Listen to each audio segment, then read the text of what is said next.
verse 30. Some people brought children to Jesus for him. Let the children came to me and do not stop them, because the kingdom of heaven belongs to this place. This is the word of the Lord. Thanks be to God. Let's take a moment to connect with our higher power through prayer. So I invite Kiran for prayer. Prayer. Oh my God. A commitment to uphold our duties, values and principles. So I invite Vinayak for leading us with pledge. And we then one. Authority.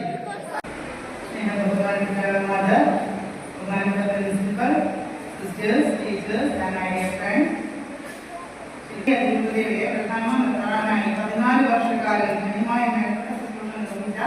കന്യന്മാർ Thomas പുരാശ്ശേരി പിതാവിന്റെ 152ാം ജന്മവാർഷികം ആചരിക്കുന്ന ഈ വേളയിൽ ആ കന്യാത്മാവിന്റെ സ്മരണകൾക്കമാവണമെന്ന് പ്രാർത്ഥിക്കുകയും ആശംസിക്കുകയും ആ Thomas പുരാശ്ശേരിയും പത്നിയും വളർന്നു.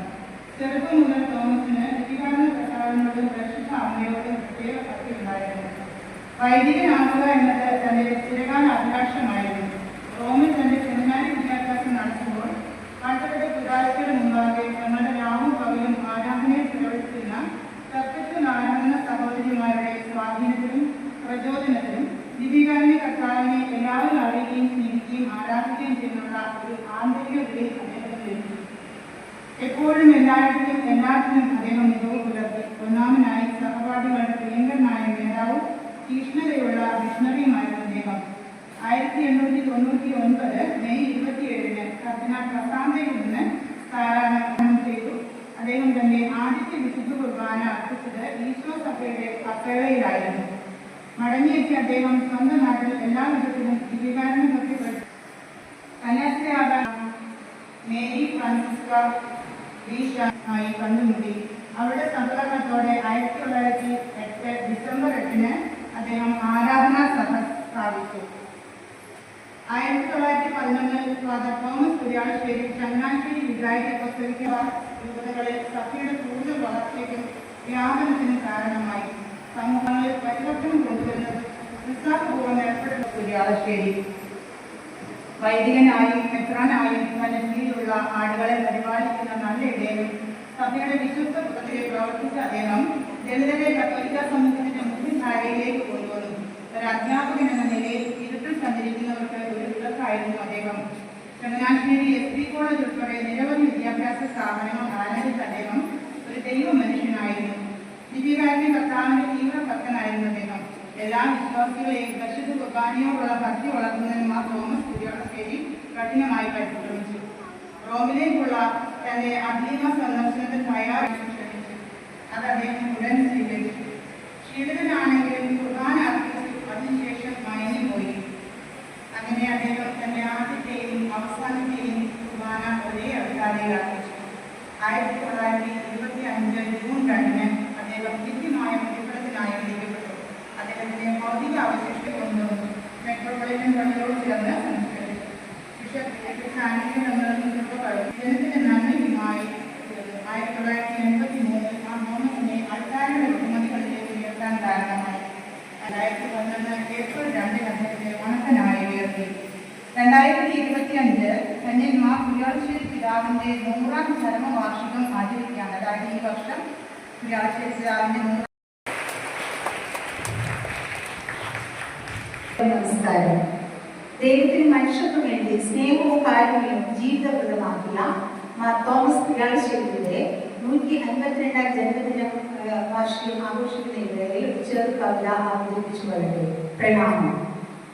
പ്രണാമം അർപ്പിക്കുന്നു പ്രാർത്ഥനയോടെ നീ പ്രഥമ മെത്രാനാം ആരാധനാ സഭാസ്ഥാപകന് പദവിയും ധന്യതയിലേക്ക് ഉയർത്തപ്പെട്ട പിതാവാം പുണ്യാളശ്ശേരിക്ക് പരിശുദ്ധ ബലിയുടെ ദിവ്യ ചൈതന്യമെന്നും പ്രസരിപ്പിക്കുവാൻ ആത്മാർത്ഥമായി പ്രയത്നിച്ചൊരു സാധിക്കാൻ കുട്ടനാടിന്റെ മണ്ണിൽ 14 ജനുവരിയിൽ പിറന്നൊരു പ്രിയതാതന്റെ ജീവിത പാതകൾ നമുക്ക്.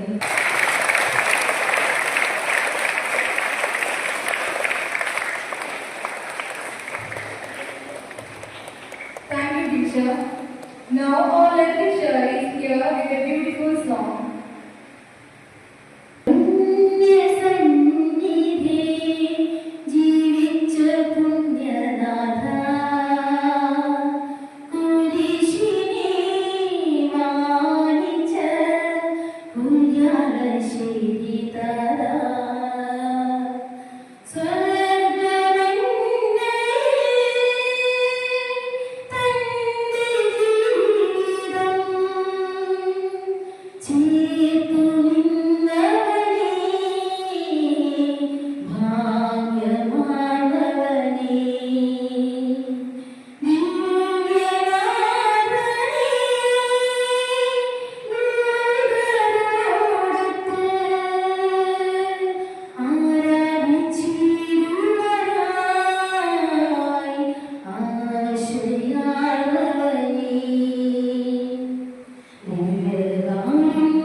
ാം ജന്മദിനവും 100ാം ചരമവാർഷികവും ആചരിക്കുന്ന ഈ നല്ല സുദിനത്തില് നമുക്ക് വേണ്ടി സ്വർഗത്തില് മധ്യസ്ഥനായി നിലകൊള്ളുന്ന ആ ധന്യപിതാവിന്റെ മധ്യസ്ഥതയ്ക്കായി നമുക്ക് ഏവർക്കും ഒന്നുചേർന്ന് ഈ പ്രാർത്ഥനയിൽ പങ്കുചേരാം.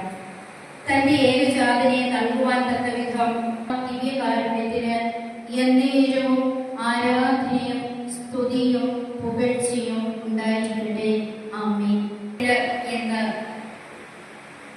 ക്വിസ് കോമ്പറ്റീഷനായും പ്രസംഗ മത്സരമായും അതുപോലെ പെയിന്റിംഗ് കോമ്പറ്റീഷനൊക്കെ ആയിട്ടും കൊണ്ടാടുകയാണ്.